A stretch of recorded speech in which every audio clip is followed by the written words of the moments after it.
In 3, 2, 1. From the dawn of time to the age of steel, people have rocked.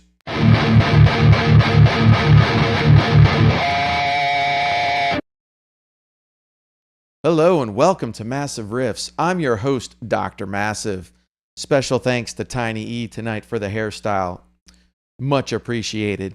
So tonight we are going to try an experiment to make the guitar sound better.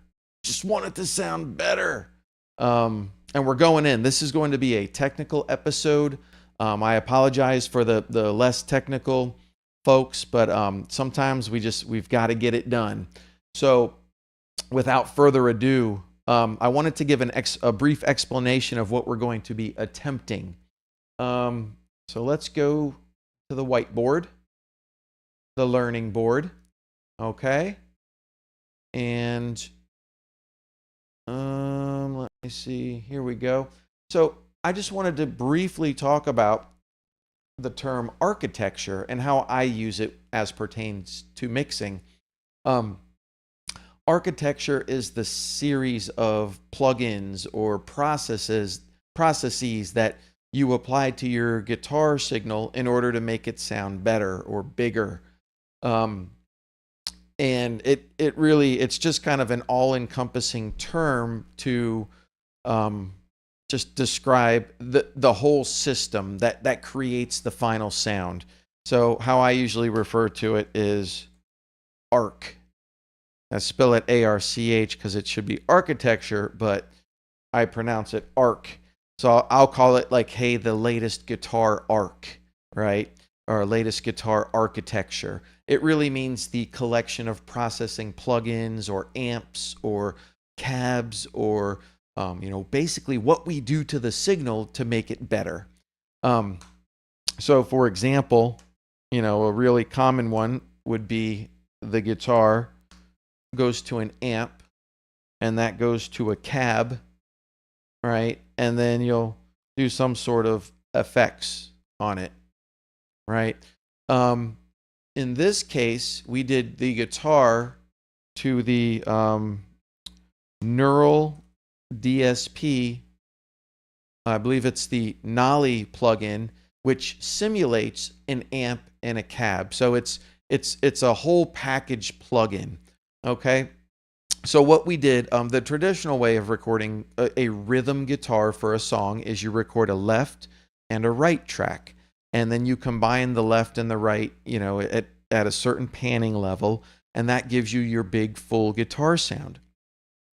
But what do you do if the guitars don't sound big? I mean, they should sound big. You recorded the riff 2 separate times. It's a good take. They're pretty close together.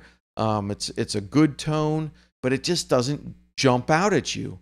So the old way is guitar left, guitar left, and then guitar right. Put that capital. Okay, this is the traditional way of doing it. So what I think I've heard this in some of the newer releases. I'm not certain, but I think I might have heard this. So I wanted to experiment and see if there was a way to make the guitars sound more massive. Okay, so the experiment, the theory is that traditionally we pan the guitars left and right, and then we'll dial in the low end, right? We'll shave off the low end with a high pass filter to find that sweet spot. But I've been working on this thing like 3 or 4 nights, and I keep bringing the levels up, and it just never gets chunky. It never gets big. It never forms that really nice image. And I don't know why, because we've used the neural DSP, the Nolly, on a couple other songs, and it's done fabulous. So before giving up on the neural DSP plugin for this particular song, I wanted to try, see if we could come up with something new. So I call this the big totem technique, or the big totem architecture. And basically what we're going to be doing is guitar left, guitar right, and then guitar center. Now, in this situation, it's always an option to go back and re-record another take. In this situation, though, in this particular situation, all the recording stuff is done, all the tracks are in, and while we could go back and re-record, I wanted to see if we could find another way, because I don't feel we need to add any more compositionally. I don't feel like it needs to sound like 18 guitars. I just want a single rhythmic guitar that has a nice big image. So what I propose is forming the center channel guitar, and this thing's going to be shoved right up the middle, right? But I don't just want it to be the low end of the guitar left and the low end of the guitar right, because whatever that is, it's just not doing it. It's not getting it done. To form the guitar center, we're going to combine the guitar L and the guitar R. Okay? And what we're going to experiment with a few different effects or equalizations or saturations on one or both of those guitars in order to form this mid channel. And this mid channel, we're going to, I mean, it will have some width, but, you know, whereas traditional guitars are panned at, say, 70% or 80%, or some people just push them all the way out to 100% left, 100% right. I think the center channel we will be looking more at a 5 to 10%. So let's get into it. I'm ready, and we're going to try this. So let's go into the mix. So here we are. Reaper, a great program. Let me take a drink of water here. Okay, I believe you can see it on the screen. One issue that I do notice is that our right guitar is much bigger than the left guitar, and that is certainly something I should look at. And I do see I have compensated for that with the fader levels. So we're looking at like 6 or 7 dB adjustment there. It sounds okay. It actually sounds good. It just doesn't pop. Let's listen to the current.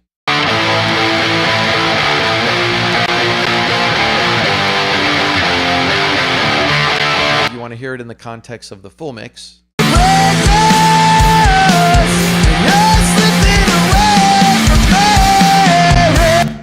Okay.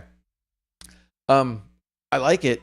I just would like it to pop a little bit more. Okay.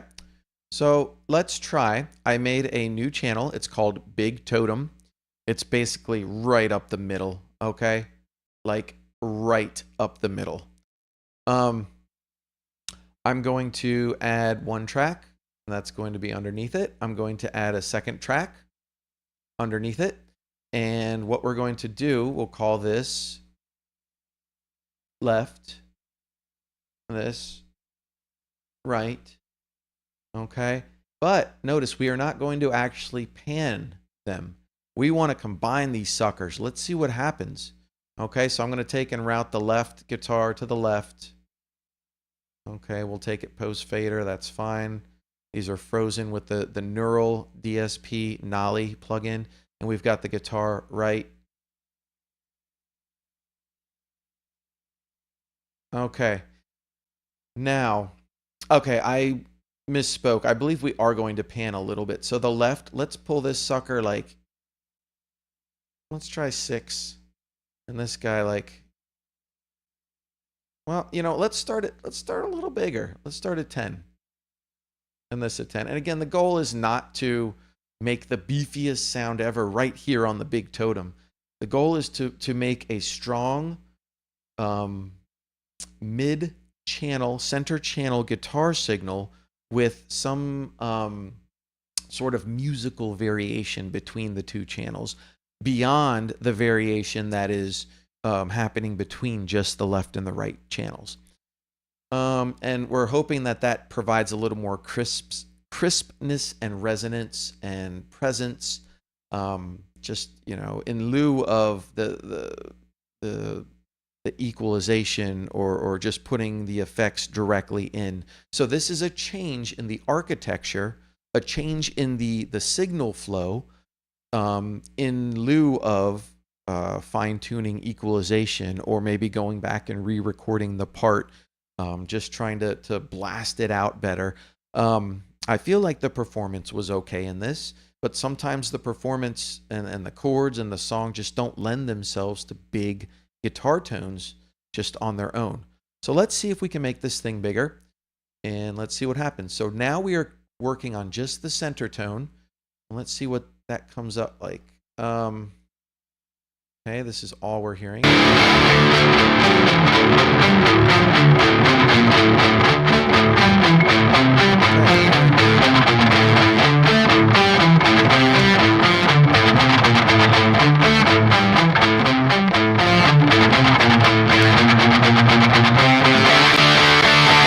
Now, what I would like to try, let's add, I don't like the idea of the delay. The delay is so static, right? It's once you hear it, you train on it, and then it just sounds like an effect. I want something to create a small bit of width or variation that's not already there. So let's try, I'm going to say, let's try a tape. Let's try a tiny bit of tape or saturation on one of the channels. Now, let's do it on the one that was small, right? The left channel was small. Let's make it a little, let's saturate it a little bit, make it a little bit bigger, right? In lieu of just blasting the right guitar channel. Okay, so I'm going to add this in, and let's see if we can hear a difference in our in our center guitar channel. Okay.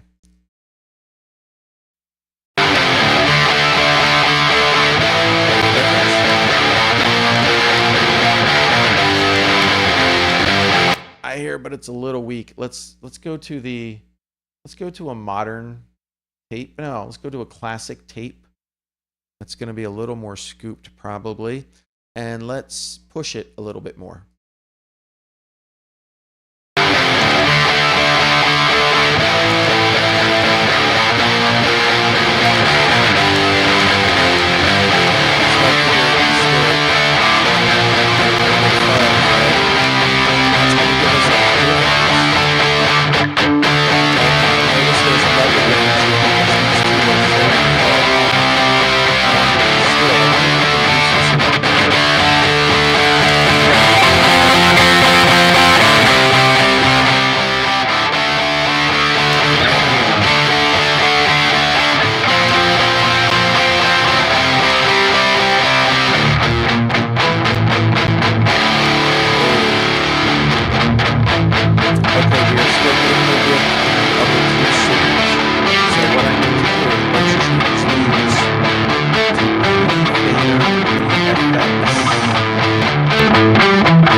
To hear this, I want to hear the original too, so that we'll mute this one. Let's hear the original too now.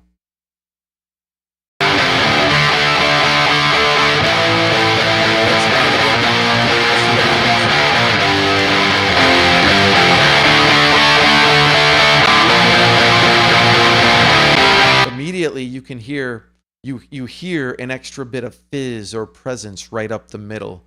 Okay, and it's almost like it took the fizz added by the tape and pushes it right to the middle, pushes it out front. So I think it's taking the variation between the signals, right? Because now we have a variation between guitar left, we have a variation between guitar right, we also have a variation between guitar left and big totem. We also have a variation between guitar right and big totem, right? So the question is this a musical sound? Does it make it better? Does it make it massive? Let's play with it a little bit.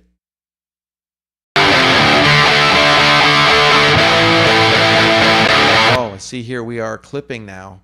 So let's go back in. I'm sure we're pushing a little bit harder now. Let's see what happens.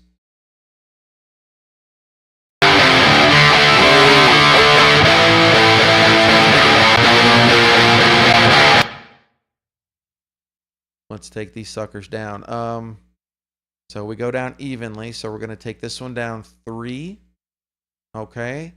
To minus 5.65.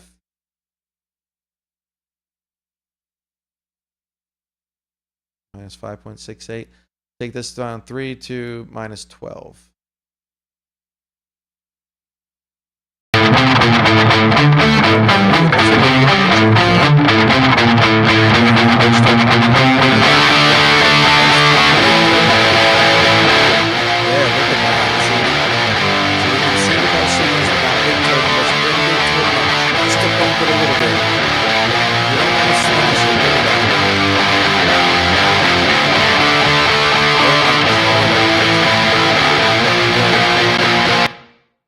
Okay, now I feel like the center channel is so big that it's immediately pushing everything through the roof. And again, the purpose of the center channel is not to provide necessarily all the bass. And I don't want to go back in and completely just take all the bass off the original tone. I just want to enhance the tone. So let's go into big totem and let's see if we can shave a little bit off, right? Because these things got a ton of bass when they first go in. Okay.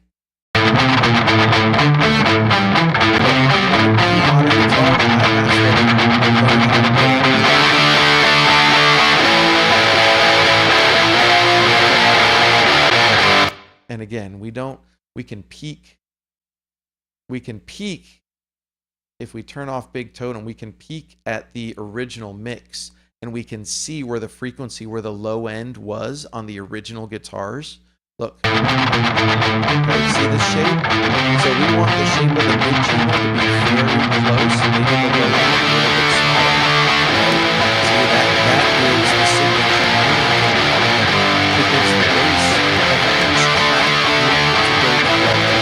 Okay. So let's go back to our big totem and see if we can line up that bass a little bit better. Whoa. Okay, big totem back on. Now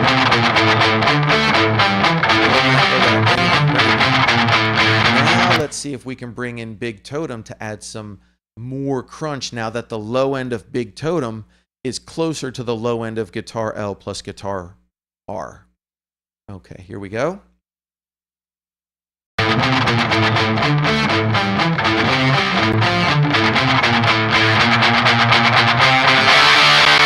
You see immediately it started to push it and we lost that low end chunk, so I'm going to take it back down.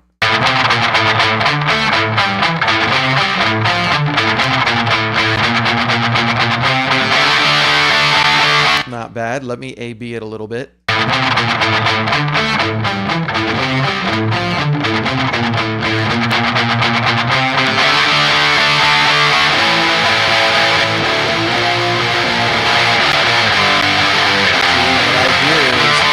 Now so I feel like it took the image and it didn't take the guitar tone and make it sound completely different. What it did was take kind of a smaller compressed version of that guitar tone and shove it up front. And it actually sounds pretty cool. Let's hear it in the context of the mix real quick.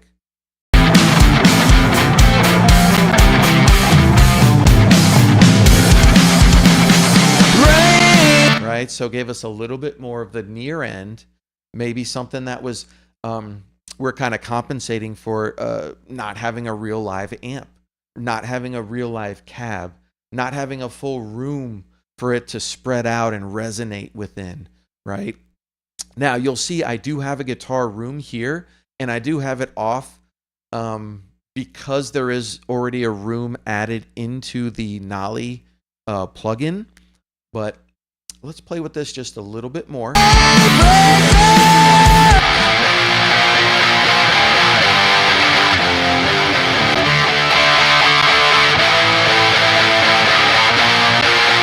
I can say it most definitely added a layer of depth. It pushed out something further in the front, and I do feel the guitar sound more three-dimensional. I was kind of hoping it would change the low end profile a little bit more to make it just chunk out more.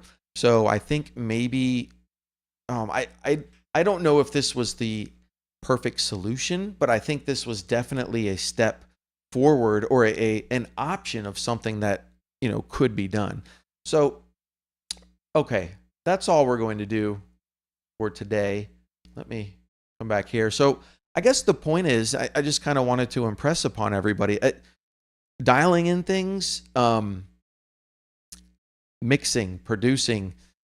We're in an era now where the old way that it was done, you can do it that way and it'll still sound pretty cool. But there's a whole lot of people trying brand new things, and they're using the same concepts, but they are making new architectures, new orders, new combinations of plugins, new purposes, right? But whereas before, 10, 15 years ago, you would use something called a brick wall limiter, and you would slam everything into it as much as you could and make it really, really tiny.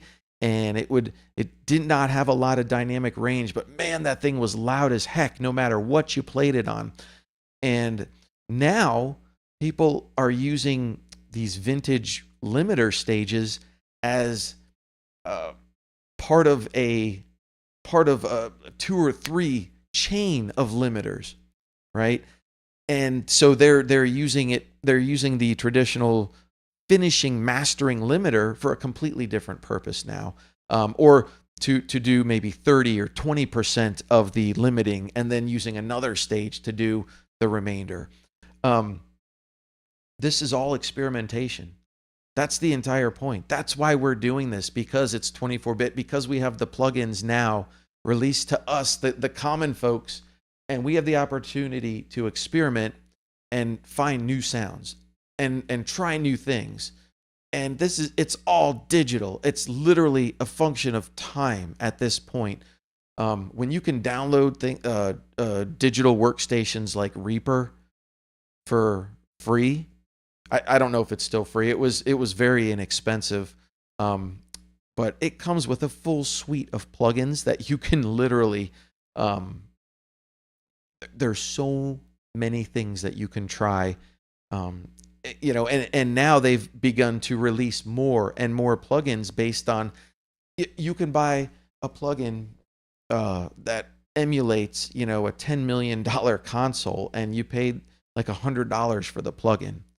So that's why we're doing this. And, hopefully today was a little bit of just some insight into, what we do.